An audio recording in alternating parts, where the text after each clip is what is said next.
So one of the objectives out of this is to follow on a theme of webinars that Anico has been delivering. And we've been looking at transport analytics and insights in many areas.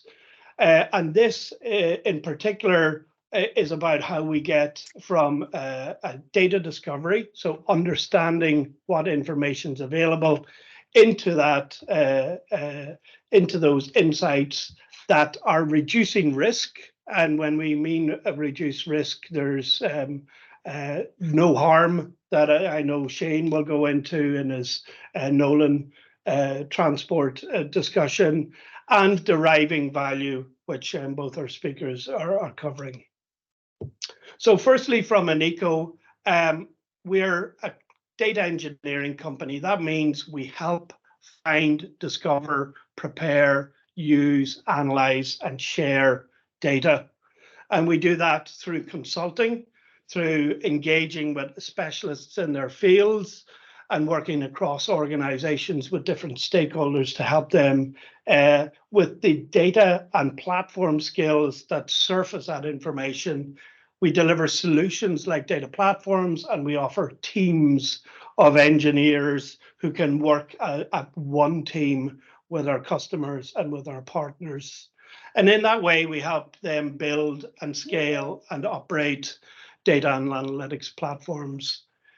We are a company of about 70 people. So our vision is to be collaborative. We are working with partners, and sustainability is a key drive in I guess, for all of us with the climate emergency, and transport has a key imperative to be sustainable. And all our customers and partners in the transport sector have that as one of their primary goals. And when you're looking at data, and there's much hype and discussion around generative AI and all the opportunities of machine learning and artificial intelligence, you need to deal with data sensitively and ethically.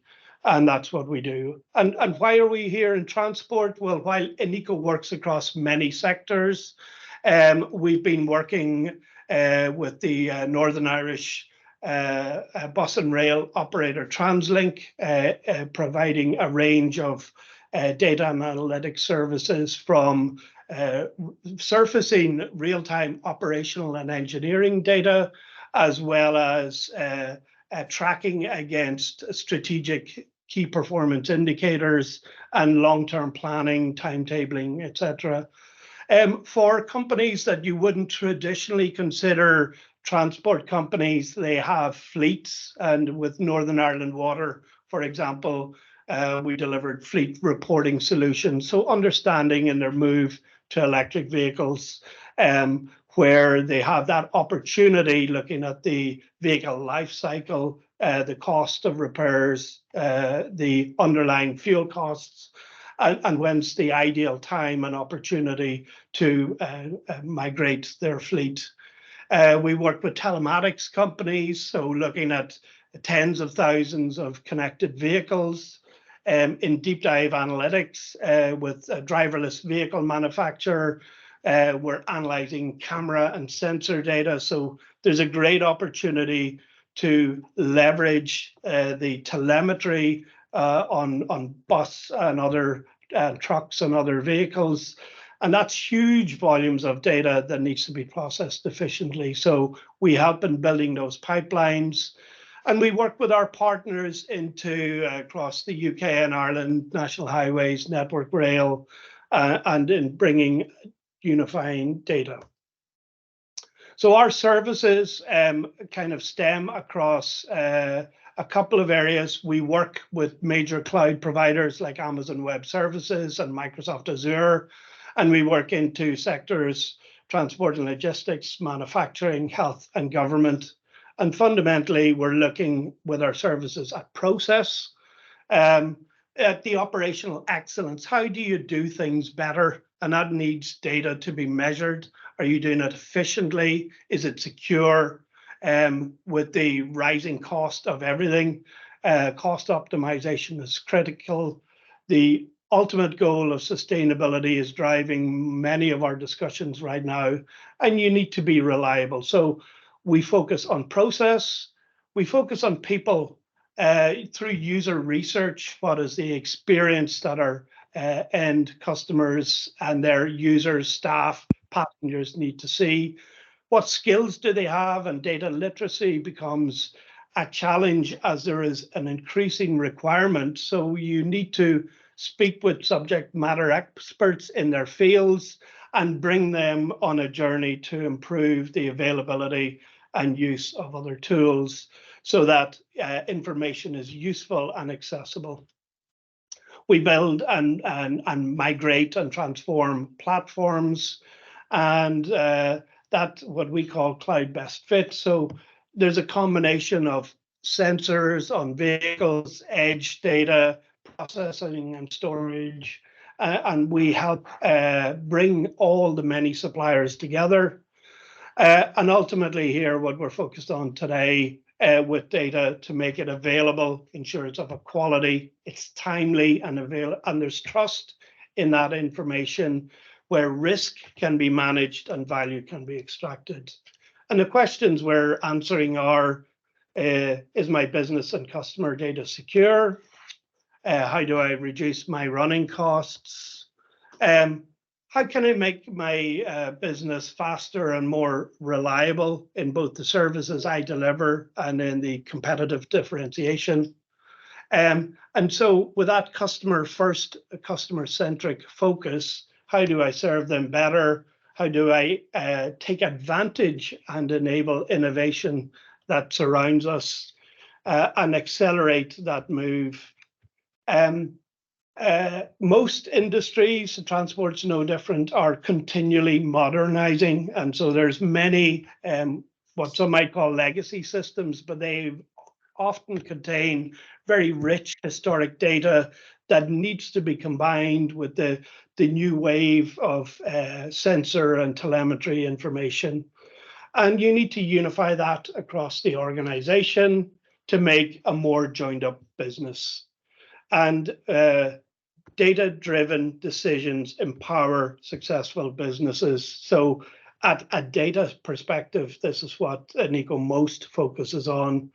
While we're reducing the risk, the more information you're handling, the more sensitive it is, and there are forever the threat of cyber security breaches.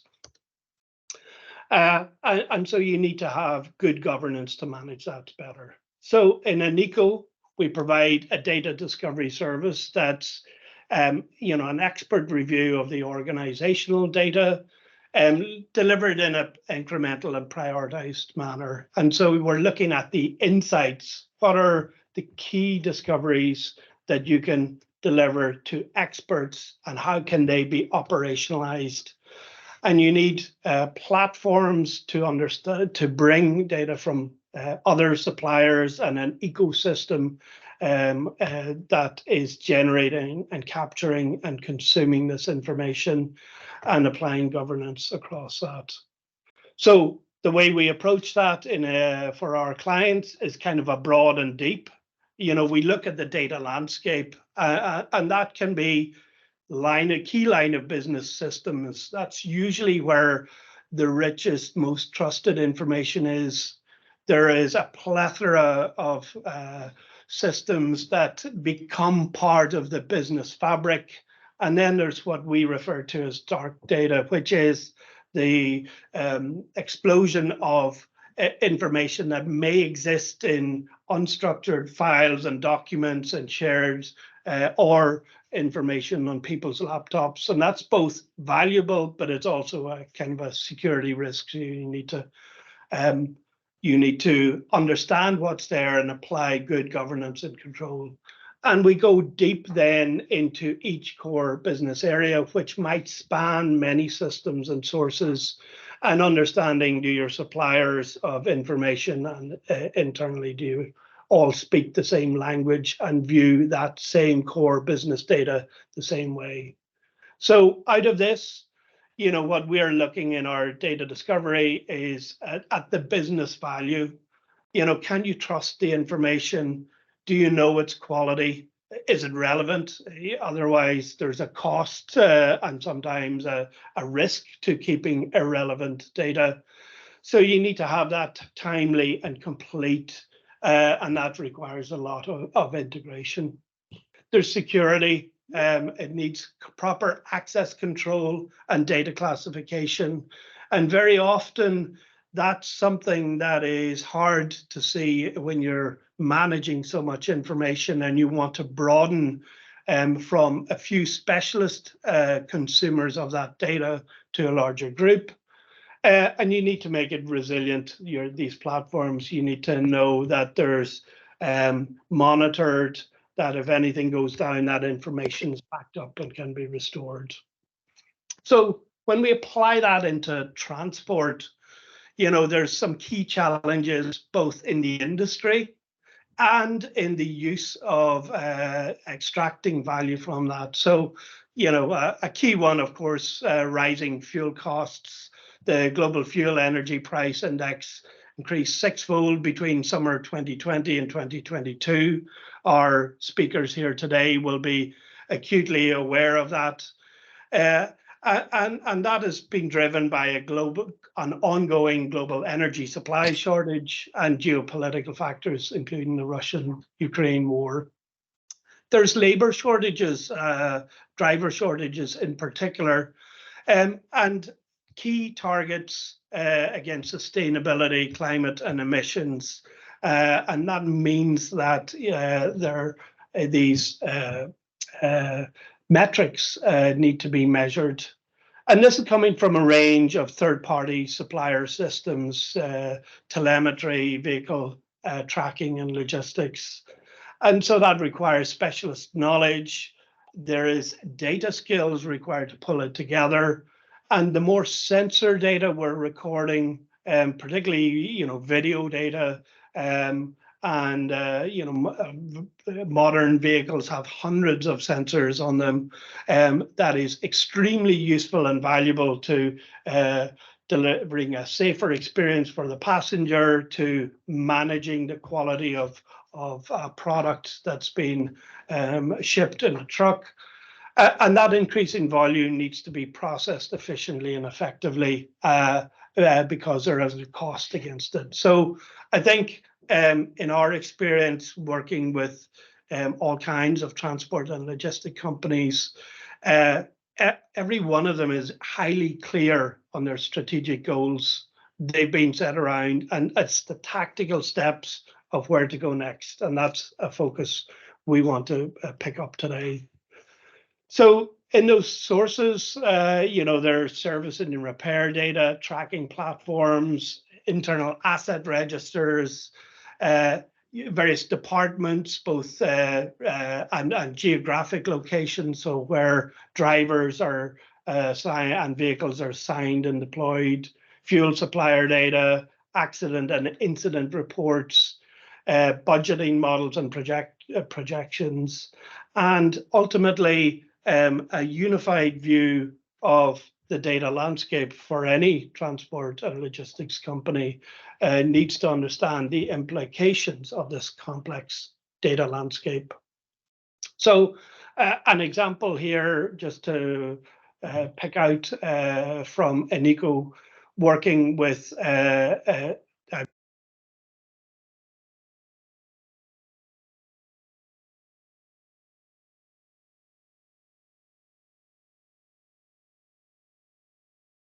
Callum, you've gone on mute just. Thank you, Emma. I think there's a key there and my keyboard does that. So a goal here in this example was to inform the move to electric vehicles across 700 vehicles. And in an organization like Northern Ireland Water, they had fleet managers, finance, HR, drivers, heads of department, fuel suppliers and asset managers, all whom have a different perspective and need.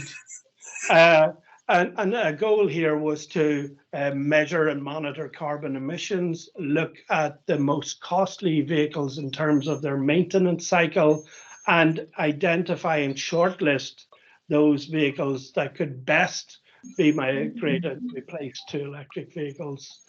And some of the lessons we find there is the third-party systems might define things like a journey or in a different way to each other. So we needed,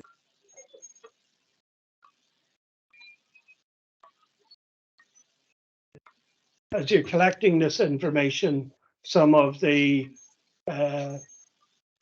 key goals here was to ensure that the different cycles of collection can be measured. So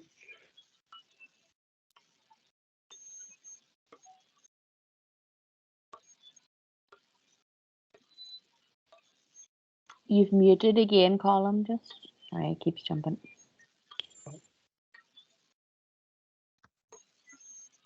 okay, so with that broad introduction, I want to now pass over. I'm going to stop presenting and allow Shane Fitzgerald from Nolan Transport Group to take control. I will stop here and stop presenting. So Shane, if you're able to share now, and hopefully you can pick up from there, and I'll let Shane do his own introductions.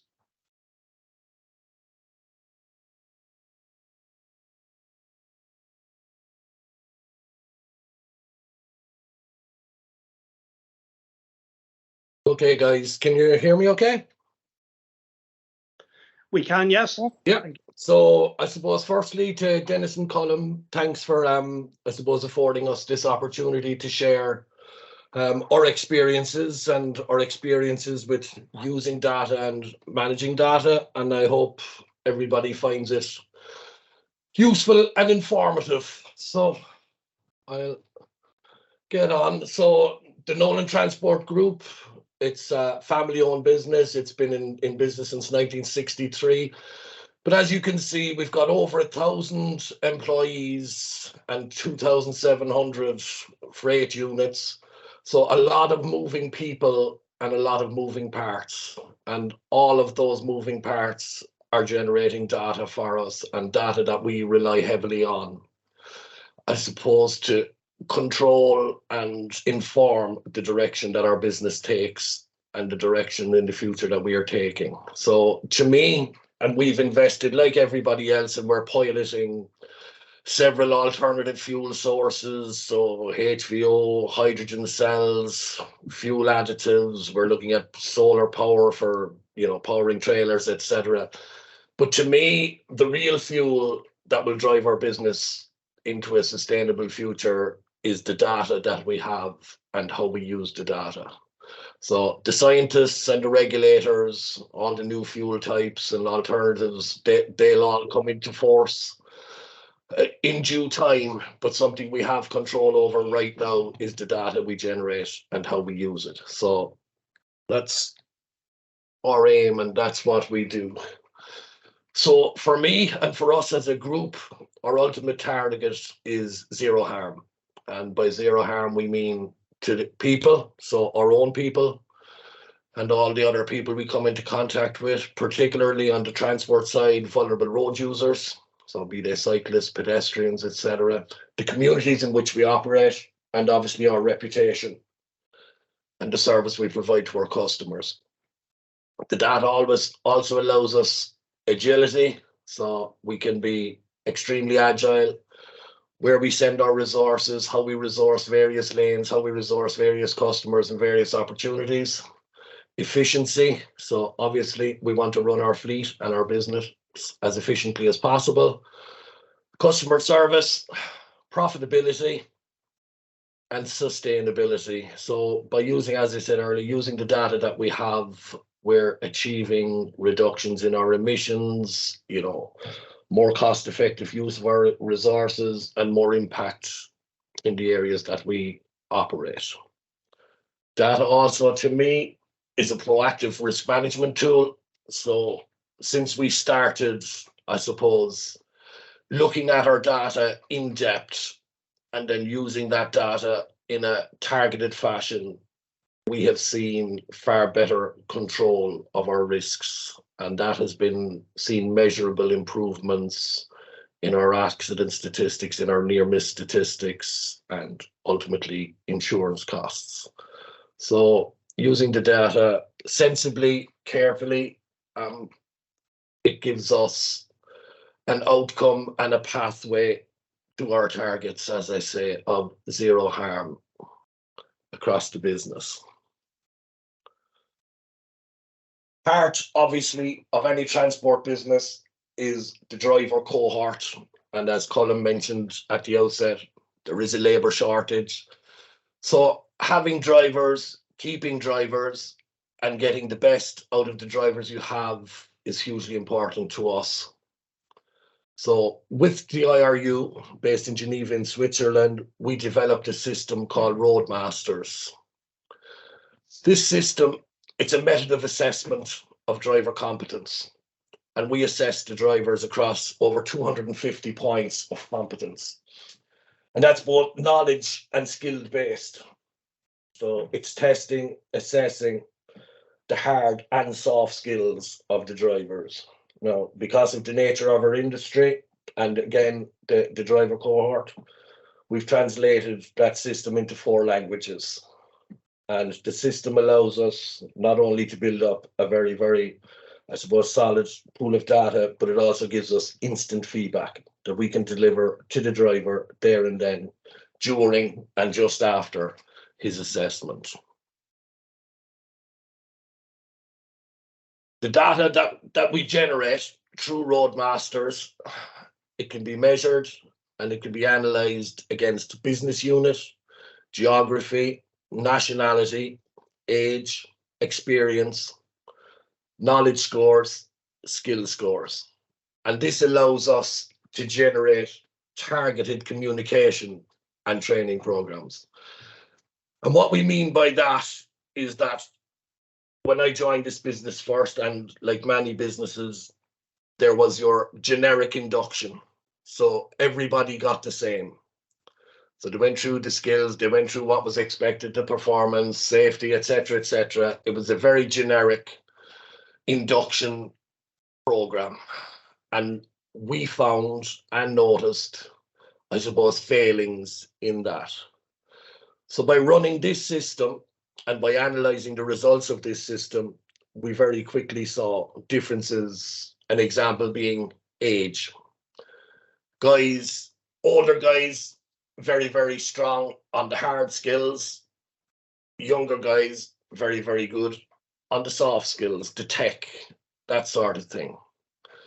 So we've developed training programs where we will focus a lot more on, let's say, the tech communications, on the softer skills with the older cohort, and spend far more time on the harder skills, the load securing, the strapping, loading, unloading, coupling, uncoupling with the younger guys. And we've seen a huge improvement in the performance of our drivers as a result. So, as they say, no longer the shotgun approach of one size fits all.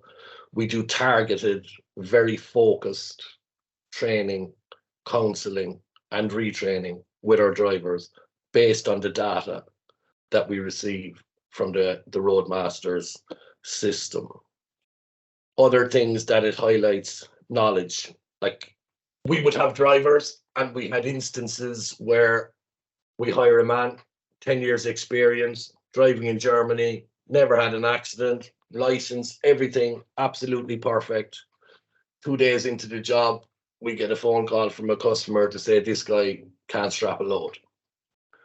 When you step back and speak to the guy and interrogate a little bit more deeply into his experience, he was driving farmer fridges up and down the Autobahn in Germany for 10 years. Never saw a ratchet strap, never saw a rope, never saw a flat trailer, as an example.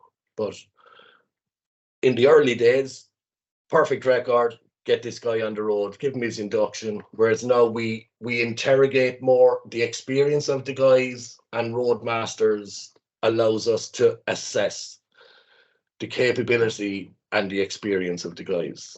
And again, that allows us not only to focus the training, but also to allocate the resources accordingly. So I have a pharma load to collect. I have a complex concrete load to collect. Who do I send? The guy with the really good hard physical skills to do the strapping, the security. The guy with the pharma load who has to engage more with technology, reporting. Send that guy. So it allows us to allocate resources to specific customers and specific lanes, which ultimately leads to more customer satisfaction, more efficiency for us, less problems, and we move on from there. And right throughout the driver's career within the company, we continuously reassess. And it gives us a training needs analysis that allows us to focus our training on the individual rather than the broad sweep that one size fits all. And the results are very measurable, verifiable, and the curve has been only one way since we introduced this system of assessing our drivers. So that's one of the methods we use. The other one, and similarly, performance data. All transport companies receive, this typical type of data. And there are so many telematics, as Colm said, and we get the telemetry from the various telematic systems. They all pretty much tell us the same thing. But without interrogating the data, it's pretty useless and of very little value to the business. So I will get 10 guys who have a perfect performance score. The next 10 guys, not so good. But the difference is those 10 guys are pulling 26 pallets of tissue up the motorway. The other 10 guys are pulling steel through the Welsh valleys. So we get paid the same rate for the job. It's got the same quality of driver, but the outcomes are so much more different. So that allows us to look from a marketing sales point of view, again, from an allocation of resources, what are the most efficient, productive, and ultimately most profitable routes that we should be targeting, and who are the people we should be allocating to those various tasks. So the telemetry is great, but if you don't interrogate that telemetry, it's pretty useless. It's data for data's sake. So we look at overrating, overspeeding, parts braking, and those are all indicators of a future accident. But you can't take that in isolation. You have to look at the roads that are being driven, the loads that are being pulled, weather conditions, etc., etc. So we would spend a lot of time and put a lot of effort into having a deep dive into that performance data rather than just accepting the data for data's sake. And again, it's by taking that approach, we've seen a huge improvement in our accident near miss statistics, also in our fuel usage across the company. So data for data's sake of no value, but once it's interrogated properly, it is of huge value to us and to the organization.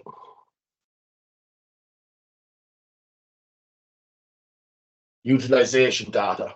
We also track the utilization of our resources, both human and mechanical. Carefully analyze that. We divide it across various data sets. So geographical data.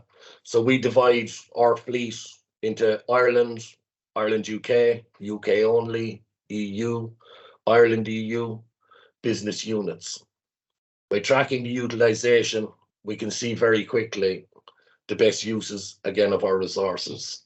And it gives us the ability and the agility to move resources to resource the various areas. So it's, again, a very, very useful and, I suppose, fast response it allows to give us to do informed routing and planning. Okay, so it gives our planners the information they need for the allocation of the various resources. Our sales and marketing people, we can see where best our resources are being utilised and where there are gaps and areas that they may need to focus on. And obviously it identifies areas of waste and promotes efficiency within the group. So we keep our utilisation figures as close to the maximum as possible. Well, then it leads to a far more productive, efficient, and ultimately profitable business. The agility it gives us allows, I suppose, such a fast response to moves in the market that it gives us quite an advantage over some of our competitors. And the fact that we're using our fleet as efficiently as possible, it's a huge help as we aim to achieve our sustainability goals. Tachograph analysis, again, all of us, we have a compliance and a regulatory, I suppose, responsibility that all tachograph data is analysed. We use TrueTach. There are several other systems.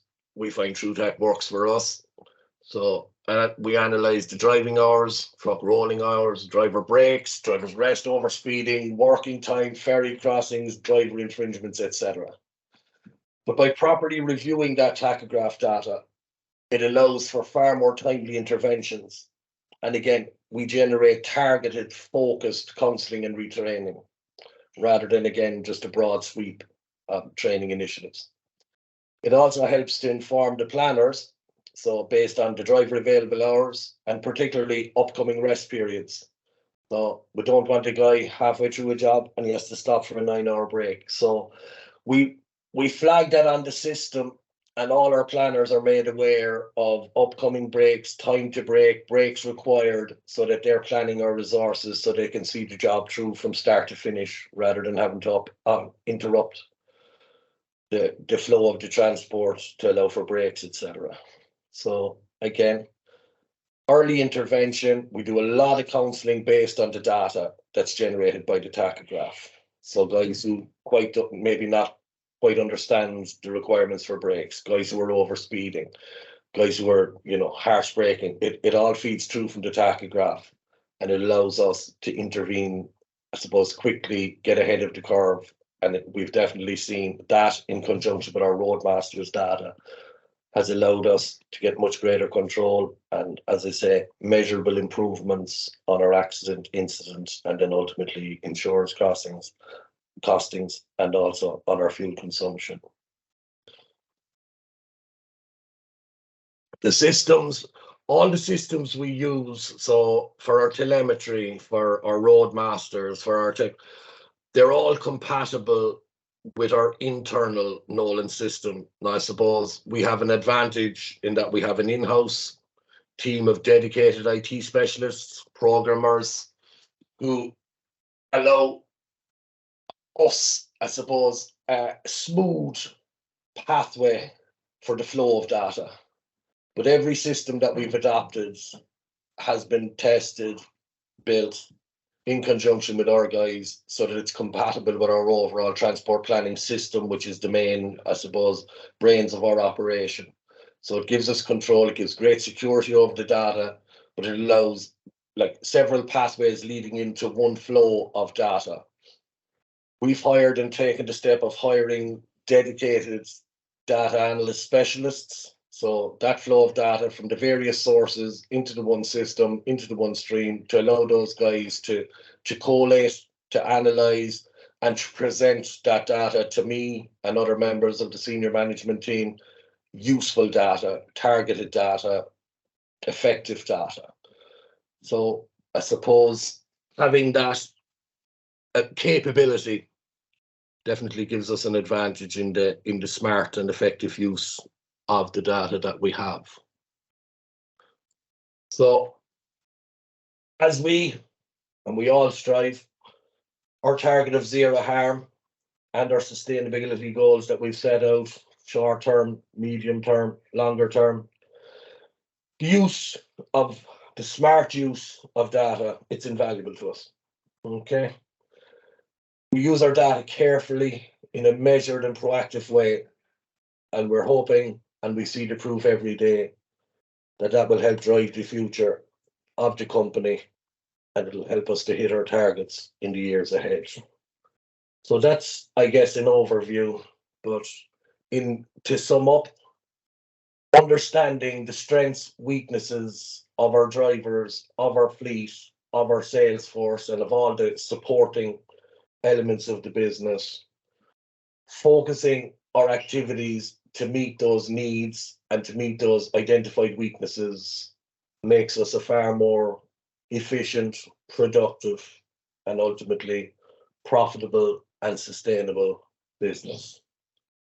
So thanks for that, guys. And as Colm said, if there are any questions at any stage, we're happy to engage. Yeah. Shane, thank you very much. That was extremely interesting.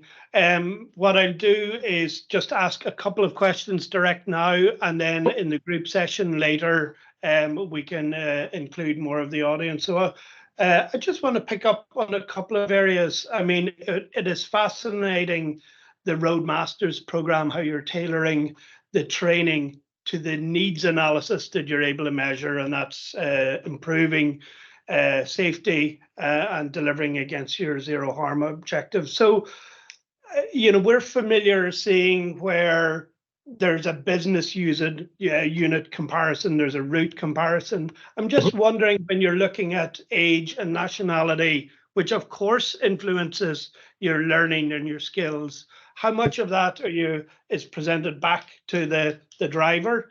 And do you have any advice on that, or is it used from a training planning perspective, and there's a degree to which some of that is understood on a personal level, but at a group level, drivers don't want to be compared? I suppose both, Colm. As I said at the outset, the assessment results are pretty much real time, instant. So that feedback is shared with the driver in the moment. Right. Okay. So, and we will have discussions with the driver in the moment as he goes through the various stages of the assessment. It also then obviously feeds into a more overall group training, counseling, retraining strategy. But the sort of things we see is, focusing on tech and that interaction with the tech side with the older cohort, whereas the understanding of speed and risk is less with the younger cohort. Right. So it's we build, as I say, our training and our focus on training to try to bring both cohorts together at a level that's acceptable for the safe running of the business. Right. So things like, even simple things, awareness programs. We focus on alcohol with the older cohort. We focus on drugs and drugs interventions with the younger cohort. Speed is an issue with the younger cohort. The understanding of strapping security is a bigger issue with the younger cohort. Again, it's more the interaction and the tech with the older cohort. And you must remember, and we all recognize this, some guys come to us varying levels of education, various levels of understanding of English, so it allows us, yes, there's instant feedback, but it really, really allows us to build very targeted programs for the individuals and for the cohorts. Right. Basically. Okay, no, thanks for answering that. And one more question before we move on here, is when you'll be, I expect, in a continuous fleet modernization program. You have so many vehicles, they're becoming increasingly sophisticated. Yes. And so does that create a pressure or an opportunity, or both, with the insights that could be derived from new sensors and telemetry? It's both. And I suppose the model that we operate, if at all possible, we want all these systems to be able to speak directly to our internal system here. So compatibility with the system we currently run and operate is sometimes a challenge. Mhm. And then so many sources of data to allow us a deep dive capability. Like we've got the human element, we've got the data streams, but probably the biggest challenge is to have a deep dive system that's compatible with our in-house systems, that feeds that data, you know, in one flow, in one stream. Yeah, I recognize that challenge. So, Shane, thank you very much. If you're now going on mute, Shane will join us on the discussion later. If anyone has a question, please drop it into the chat, and when we open the discussion up, we'll invite Shane back in, and I'll kind of ask on your behalf or invite you to speak. So, I'm now going to pass over an intro slide, but it's nothing more than your name. Ken McPherson, Head of Planning and Performance at Bus Éireann. And Ken is going to deliver a presentation talking about using data to drive sustainability and value. So over to you, Ken. Yeah, good afternoon, everybody. As Colm said, my name's Ken McPherson. I'm the Head of Planning and Performance at Bus Éireann. I started my career in the bus industry in London back in '91, so I've been around in various roles over the years. Current role with Bus Éireann is started off very much trying to improve operational performance, but became very much sort of surrounded by data, and it kind of took me on a slightly different journey to the sort of staff and customer facing sort of operational experience I had before. But look, I mean, we just start by we have a picture of some buses there just to talk you around.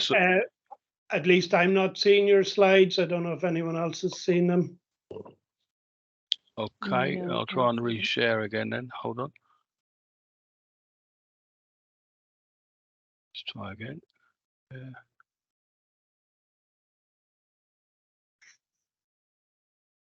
You seeing that? Not for me. Okay, hold on. Let's come out of it and start again.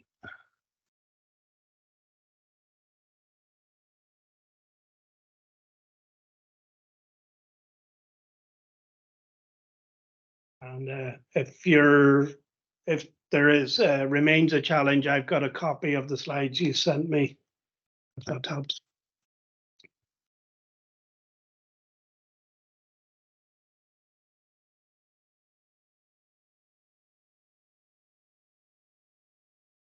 You seeing that?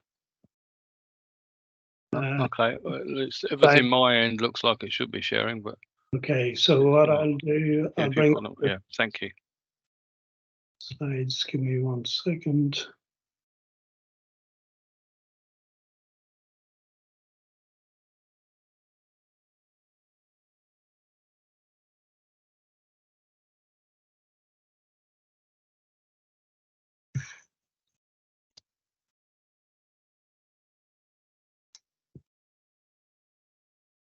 Okay, you should now see that, do you?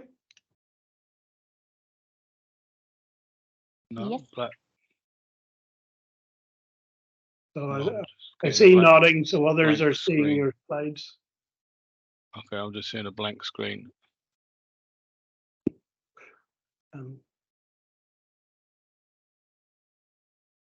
Well, Okay, maybe look, well, yeah, not well, the opening slide. Yeah, so on the, yeah, so okay, so we'll crack on. Slide 1. Yeah, so slide 1, you can see a picture of some of our vehicles there. And just for a moment, just sort of talk you through some of the data opportunities that come from the buses. We have an AVL tracking system on the bus that gives us GPS data. We have Wi-Fi on the bus, which gives us GPS data. We have tachograph machines on the bus that upload automatically. have ticket machines. We have scrolls, destination scrolls. We have kind of telematics for the vehicle engine and obviously for the driver side of things as well. So we've got quite a and we've also got a radio system as well. So we have quite a large number of data systems on all our vehicles. So if we go to the next slide, please. Yep. So just to put you in a picture of Bus Air, and our goal is to be the most customer-focused public transport company in Ireland. One of our key performance measures that we try and uphold is on-time services, sort of punctuality, and that's for our customers and our stakeholders, the National Transport Authority, who most of our work is for them. We have a company target of 90% punctuality at all bus stops, and the contractual targets range between 60 and 80%, and the targets are increasing each contract year. Our scale of operation, we've over sort of 220 timetables or routes, 750 buses and coaches, and we're getting on for about 2,000 drivers, and we have sort of 5,000 plus bus stops. So within all that, there are multiple data sets in our planning systems and in all those operating systems, where you can just imagine the absolutely millions of bits of data coming at us that gives us opportunities. So we're a national company, and we've an ever-changing operational environment. Unlike a lot of transport companies, we were kind of hitting COVID with lots of congestion issues, and then we had the sort of lull in traffic conditions and customer numbers, and then it built up, and then the road sort of traffic patterns very much changed again. We were seeing a lot of roadway given back to pedestrians and cyclists, so that obviously created pinch points and additional congestion. We're also seeing people, congestion back way higher than we were seeing pre-COVID. And when, as you probably all know, when we're seeing roads at high levels of congestion, they're highly susceptible to more incidents and collisions and things, and that just further causes disruptions to services. And also, we're seeing massive increases in our customer numbers. A lot of that driven by the NTA's sort of lower fare policy and trying to get younger people travelling on buses. So we've seen a massive increase in passenger numbers, and that all adds to loading time and complications, if the bus is full and trying to explain to people they have to wait for the next bus and that kind of stuff. So we are, a great place to be, great challenges, but they're all there. And so we're keen to sort of use as much data as we can to try and identify where we can improve. So we have 13 main operating locations and lots of kind of sort of sub depots around the area. And we operate a range of services like city services, town services, and then stage carriage. That's kind of the interurban, the sort of the intertown stuff across the country. And then we have the commuter stuff coming into the city, and then our intercity, so expressway services. So our punctuality performance is actually measured at every stop, and to be punctual in our contract, we have to be no more than 1 minute early and no more than 5 minutes 59 seconds late, and that's every single bus stop in each direction. So one challenges we have is we try to give a reasonable average, based on data, historic data. But we're seeing like Mondays isn't like Monday before COVID. It's another Friday morning, and we're seeing Tuesday, Wednesday, Thursday is a completely different traffic data. The Monday and the Friday morning, and then the Friday evening is worse again than the rest of the week. So we're seeing that there isn't a kind of a one timetable fits all operation for weekdays days anymore, and that leads to sometimes not enough or too much time in sections of the timetable, and that's a challenge for us because customers don't want to sit at a bus stop because there's too much time there. They just want to be on the bus that's moving. But then if we don't have enough, then we're not hitting our punctuality targets, and we get penalties for being late. So it's a very, very challenging environment we're kind of working in at the moment. So we're looking for every opportunity we can to try and optimize what we're doing and improve for our customers and for our own efficiency. So sort of thinking about this, how does Bus Aerion use, so the next slide, please. Yep, moved on. Yeah, so how does Bus Aerion use data to drive value and sustainability? I kind of started looking at the internet and saying, well, what's data about? And there's a nice little quote there about data is a powerful tool for improving performance, etc. But really, for Bus Aerion, it's an opportunity. We've got so much data coming at us, and we've seen lovely things done in Excel, and people export this and do this, manipulate their data and do this with it. But there's so much data, and the only real way you take advantage of that data is to make sure you got the right resources, and that can be internal, it can be systems, or it can be also partners that you find that you procure to try and digest that data and put it and give us useful insights. So just to take you through, and one of the key things we found is that understanding the quantity and the quality of your data is key, because they're very easy to go running off and making decisions based on some nice graph that someone's shown you, showing the data. But you do need to scratch the surface and say, okay, well, was that 100% data set? Are we just looking at half of the data? What have we seen the whole picture? And then has it been measured correctly? What parameters we used, are those correct? And we were seeing, I'll give you an example, buses quite often in our data show up as departing early when they don't. And that can be because a car's parked at the bus stop and they have to pull up, they maybe drop off people at the stop, shut the door, and then when the car moves they sort of pull up into the stop and they're kind of waiting. But because they've opened and closed the doors and they may have pulled up just past that parked car, it can trigger the system to say, well, the bus has departed early, and actually it's still there. So there's kind of a geofencing issues and all that sort of thing that has to be looked at. And it's really all about improving our service delivery for our customers and trying to get the most effective and efficient operating plans. And that's key there. Quite often we've gone chasing the efficiencies because of costs, but you trip over very quickly, because if you haven't got a robust operating plan that can cater for the above average delays and issues that can occur, then you're always going to be chasing your tail. So we're very keen to make sure that all our operating plans are not just efficient, but they are effective and help us meet our and exceed our contractual targets. So there's a couple of things I just wanted to touch on. One of them was a network performance and decisioning system, and that's something we went to the market with and got a partner involved. And the need for it came about because we have an end-of-life automatic vehicle location system, and the Transport Authority are in the process of procuring a new next-generation AVL system, and anyone operating contracts for the NTA will have that system fitted. So we're in a bit of limbo really, with a couple of years before that is fully rolled out. And we're stuck with this end-of-life system. Now, there are options to try and upgrade it, but it's a lot of money, and that's something that we don't really want to invest in for such a short period of time.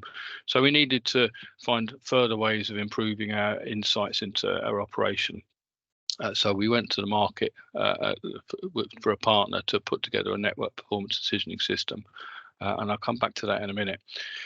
Also, then we were looking to find better planning tools, and because planning is a key to the bus operations, we try and invest heavily in it, because the routes are fairly static. We're going to the same place every day at the same stops, so there is an opportunity there to really home in on what the average is and try and make sure that we've got a reliable plan that can operate for most days. So we're looking for currently looking for a timetable optimizer that can process large data sets of AVL data using artificial intelligence and kind of tell us what it thinks it would be a better timetable than the one we have, how it can be improved, where we need more time or less time.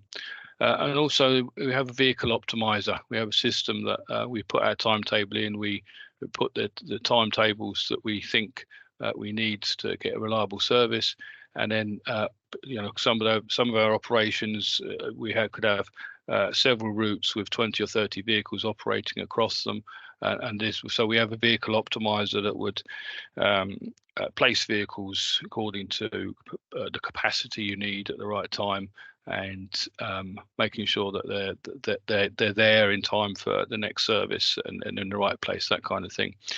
And also have a driver duty optimizer. Similarly, it kind of looks at driving hour regulations, where the drivers are braking, and it tries to get the most compact, efficient, but also reliable sort of driver duties that we have.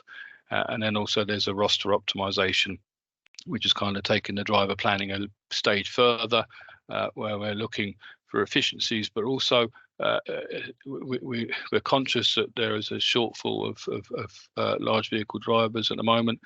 So we're trying to make sure our duties are friendly, as in they're not sort of too onerous or sort of long duties.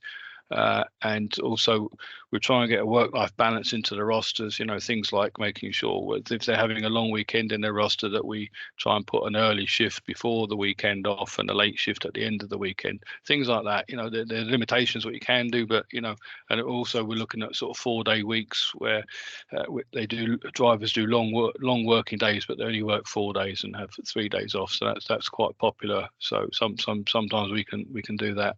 So those are a couple of things. We'll go to the next slide, please. Yep. Okay. So network performance and decisioning system. So this, as I touched on earlier, came about because we've got a sort of end of life AVL system, and we needed something that was going to give us better insights and a better way to support us in complying with our contract compliance targets. So when we went to sort of put together a network performance decisioning system, the key deliverable there was integration and ability to pull data from multiple systems. As I said at the beginning there, we have lots of different systems. Some of them are sort of already nested in with sort of driver and vehicle planning data. Others, it's just the vehicle ID, the specific to that particular system, and it didn't necessarily link into any of the others. So what we were looking for is something that could pull all those data feeds together, and in particular the ones where we have GPS tracking data, and then try and combine other things like ticketing systems in as well, try and link them all together. And so that's what we're looking for, and we thought, well, if we get that, we're going to have a much richer data set that's fuller and that there aren't gaps in it, and give us an opportunity to try and to really see what's happening in our operation, because we're spread across the country, and we have our service control centres around the country that we're monitoring things when supervising services remotely. So we really need good eyes on our services. So so far it's been implemented recently, and it's provided significant improvements in the depth of the operational insights that we have, and we get a much better, wider range of real-time KPIs before.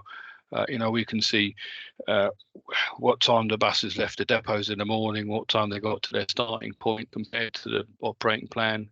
We can see that how well they did at the beginning of each trip they're scheduled to do, and we can look and see if they completed every trip as planned, and we can also look to see how early or late they came back into the depot in the evening, and there's just so much more. We could follow services over time across the route and see which bus stops are the worst performing, which are the best performing, and just so much of a better insight into our services from this system.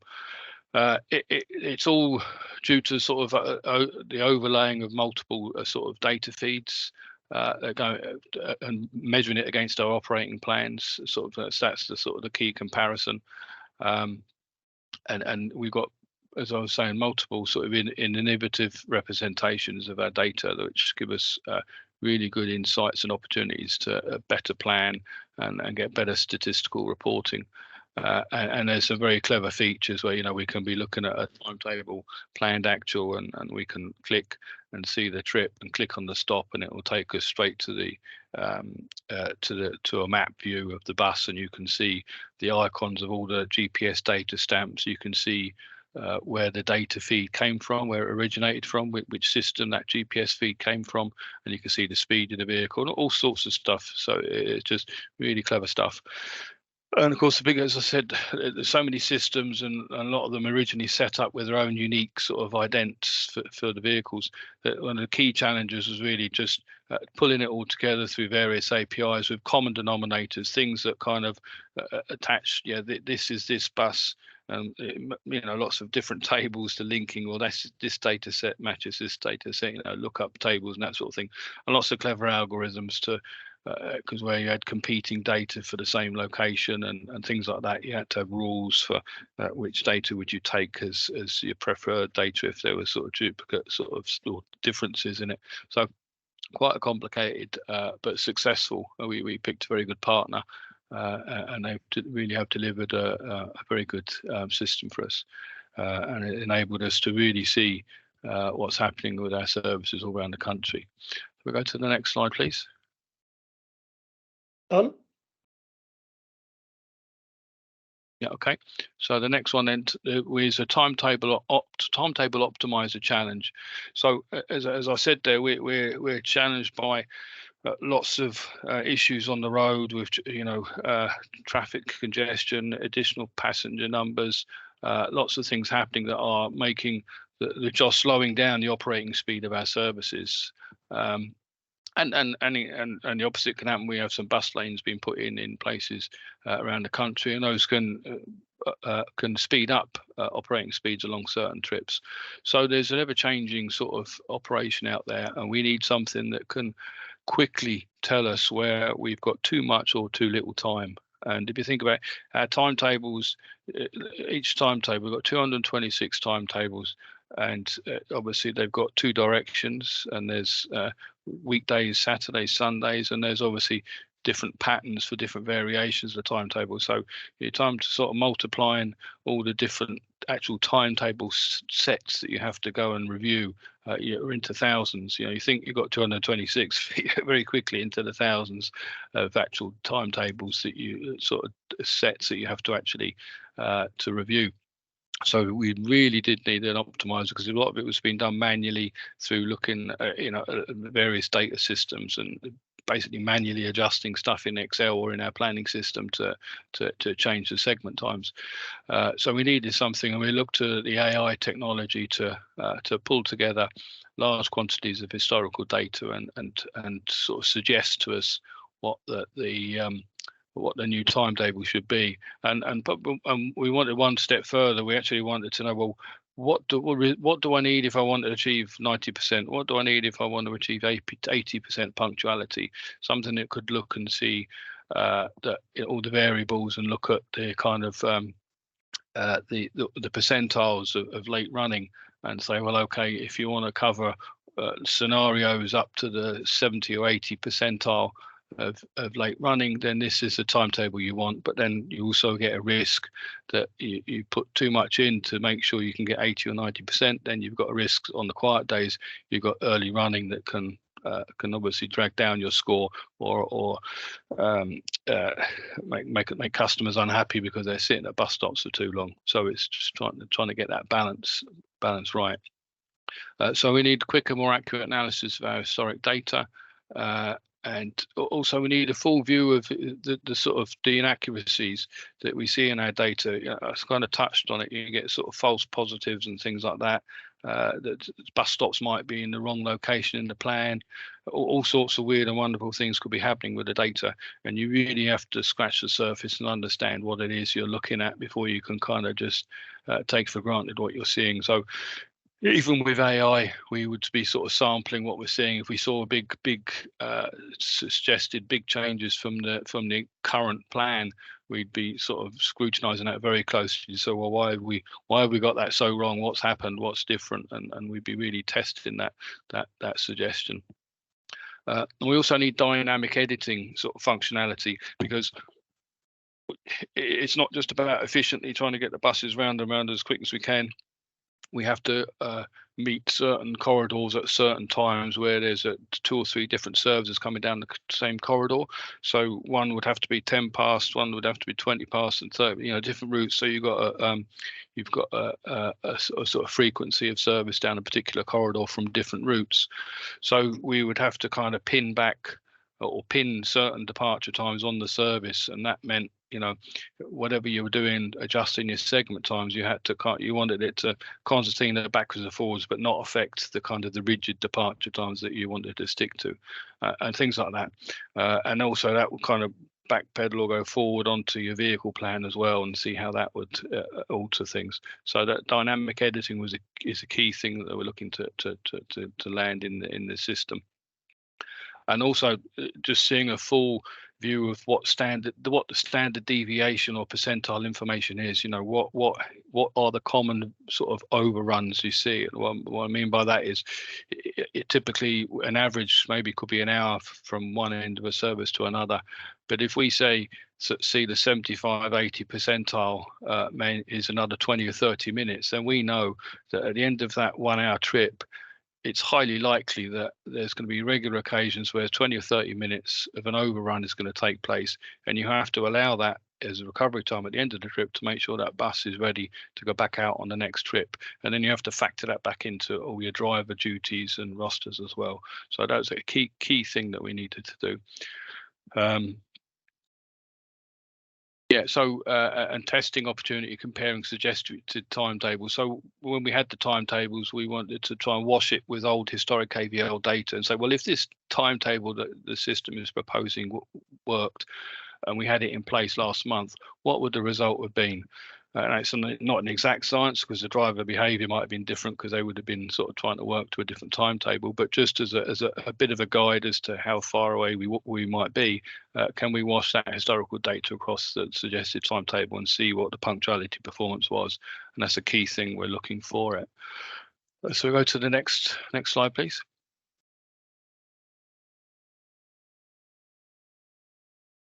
Done. Yeah. Okay. So look, just those are kind of two of the one that we've landed this year and is up and running. The timetable optimizer, we're in a process of competition with a number of partners that were hoping to get the right system. But there's also other opportunities that Bus Erin has and next steps. And it's back to the data and these opportunities. We have a duty and roster optimizing system, and we're looking to try and get further improvements on the optimizing sort of modeling to drive driver efficiencies, but also driver friendliness. Having duties that are more attractive to drivers is going to be actually a key competitive advantage to us if we're going to try and attract drivers to us in a market that we're seeing sort of is drying up with drivers. Telematics, we've got telematics systems, and we get great data about our vehicle performance and eco driving on our drivers, so we can see all the safety issues coming up and getting and drivers have an app so they can get off their bus and they can look and see how their driving performance was and that kind of stuff. Electric buses, we have electric buses in Athlone, the first town service. It's the first bus town service in Ireland to be fully electric. We're rolling out the next one in Limerick. So completely new, different data sets for us to try and get heads around. But to do with the sort of the performance of the vehicle and the range, the kilowatt hours and the consumption of power and the state of charge, how we monitor that. And it just brings a whole new thing to monitoring bus services. And what we're seeing is you need more buses because they don't do the same range, and they've got to come in and be recharged. the range you can get from a bus changes depending on the weather. It changes depending on your load factors, you know, on whether it's a busy school day or not, or that kind of thing, and on your topography as well. So, you know, if you have a service that's running uphill with a full load, then your battery's going to burn out a lot quicker than the driver coming down the hill with the empty road, and so all that kind of stuff you're looking into your planning now to see, well, okay, how can I maximize the use of my vehicles, but make sure we don't get in the danger zone where we might run out of battery.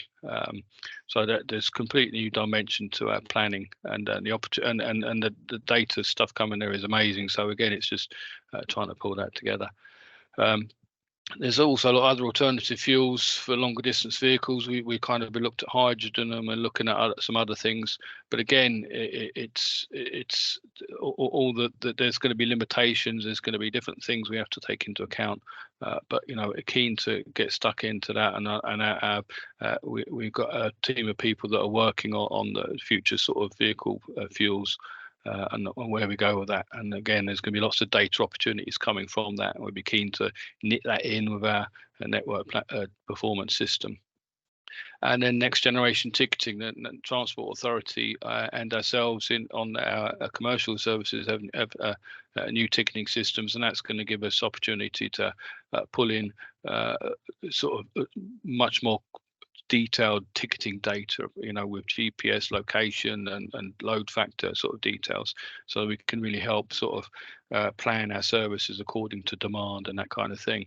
And you know, be in a position where we can say, well, okay, we don't need to run on double decker on these trips, we only need a single decker, and there'll be fuel savings from that. And you know, it gives us that opportunity to sort of plan more effectively like that for environmentally. So that's kind of just a flavour of some of the next steps of where we see the sort of the data challenges for us, the opportunities. And then I just feel you're just going to finish with just more of a personal insight myself, from being someone who sort of was getting their hands dirty with the daily operations. You know, the days where you stood on the roadside with a China graph and a sort of a time book, to where we are now. You know, we still really need to know our business. We need to know how to get our hands dirty and operate our business, but we really do need to change in a way that we can work our data and get it, because it's no point having all these great different systems, all these data sets, and they don't talk to each other, and you're just swamped with lots of different bits of data. But actually to pull it all together and if you like, a single story is an absolutely amazing thing, and we're starting to see that with our MPDS system. So the modern bus operation is a very, very technical business now. And I just kind of put the last thing there, smarten up. When I first started working in central operations in Bus Éireann, I could see kind of the way things were going. And not being the most technical minded, I very quickly realised I needed to surround myself by people who had the IT experience, and I could share my operational experience with them, and they could guide me through the sort of the maze of technology stuff that's developed and still developing. So that's it really. There's a quick journey through Bus Éireann and the data and the things we're trying to do to make the best use of it. Thank you. Thank you very much, Ken, and